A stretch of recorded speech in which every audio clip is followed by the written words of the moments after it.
11th of July 2026 आज की वाणी का संपूर्ण मंथन। ओम नमः शिवाय। 1. ईश्वरीय परीक्षा, पेपर की गुप्त रीति। समझानी। बाबा समझाते हैं कि ये समय ईश्वरीय पढ़ाई का मुख्य पेपर देने का है।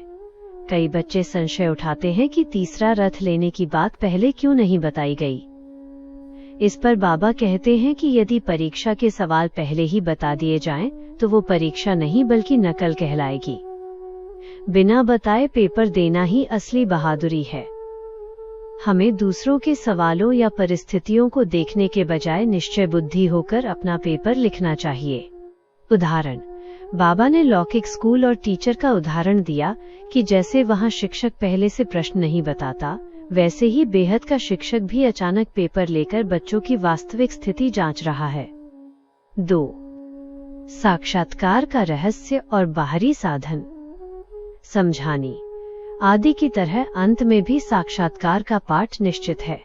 वर्तमान समय में सभी बच्चे टेलीफोन और इंटरनेट, वीडियो, सोशल मीडिया के माध्यम से ज्ञान का आदान प्रदान कर रहे हैं। बाबा कहते हैं कि जब तक ये बाहरी टेलीफोन चालू रहेगा, तब तक बुद्धि भटकती रहेगी। जैसे ही ये बाहरी साधन बंद होंगे, वैसे ही आंतरिक साक्षात्कार का वास्तविक पाठ, पर्दा खुल जाएगा। उदाहरण, बाबा ने 2 अलग अलग टीवी का उदाहरण दिया कि यदि आपके सामने 2 टीवी एक साथ अलग अलग दृश्यों के साथ चले, तो आपकी बुद्धि भ्रमित हो जाएगी। इसलिए सही समझ के लिए एक टीवी, टेलीफोन का बंद होना और दूसरे का चालू होना जरूरी है। 3. चारों सब्जेक्ट्स का बैलेंस और दिल का प्यार। समझानी। योग में गहरी अनुभूति न होने का कारण ये है कि बच्चों का रुझान केवल सेवा में ज्यादा रहता है। जब चारों सब्जेक्ट्स ज्ञान, योग, धारणा, सेवा का बैलेंस बिगड़ जाता है, तो याद का सुख गायब हो जाता है। बाबा से सिर्फ बुद्धि का ज्ञान नहीं, बल्कि दिल का सच्चा और निष्कपट प्यार चाहिए। जो बच्चे एकदम भोले बन जाते हैं, उन्हें सब कुछ स्वतः ही धारण हो जाता है। उदाहरण, बाबा ने लौकिक स्कूल के विषयों, सब्जेक्ट्स का उदाहरण दिया कि जैसे किसी एक विषय के नंबरों को दूसरे विषय में ट्रांसफर नहीं किया जा सकता, वैसे ही यहाँ भी सेवा या ज्ञान के मार्क्स को याद, योग के मार्क्स में नहीं जोड़ा जा सकता। 4. सच्चे ब्राह्मण की परिभाषा और दुआओं का महत्व। समझानी। यज्ञ या सेंटर पर यदि कोई ये कहता है कि अमुक स्थान पर जाने से माया आ जाएगी या बद्दुआ लगेगी, तो वह सच्चा ब्राह्मण नहीं है। सच्चा ब्राह्मण वो है जो सबके प्रति सदा शुभ भावना और दुआएं रखे। यदि कोई बच्चा गलत रास्ते पर भी जा रहा हो, तो भी मुख से कभी ग्लानि या बद्दुआ नहीं निकलनी चाहिए, अन्यथा पेपर में फेल होकर सजा डबल हो जाती है। उदाहरण, बाबा ने लौकिक माता पिता का उदाहरण दिया कि लौकिक दुनिया में बच्चा चाहे कितना भी नालायक हो या माता पिता को दुख दे, लेकिन सच्चे माँ बाप के मुख से कभी बच्चे के लिए बद्दुआ नहीं निकलती। स्वमान। मैं मास्टर त्रिकालदर्शी, अटूट निश्चय बुद्धि, बेफिक्र बादशाह आत्मा हूँ। वरदान।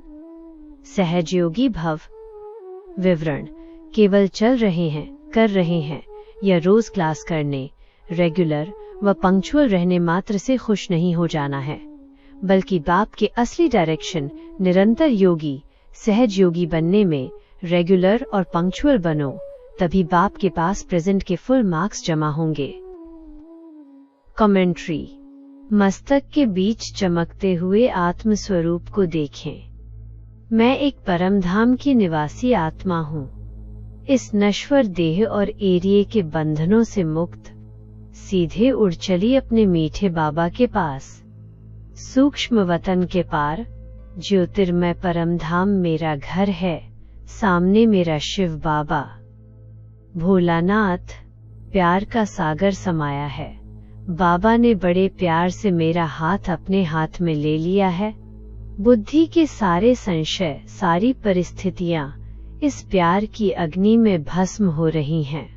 मैं पूरी तरह बेफिक्र हूँ, क्योंकि मेरा साथी स्वयं त्रिलोकीनाथ भगवान है।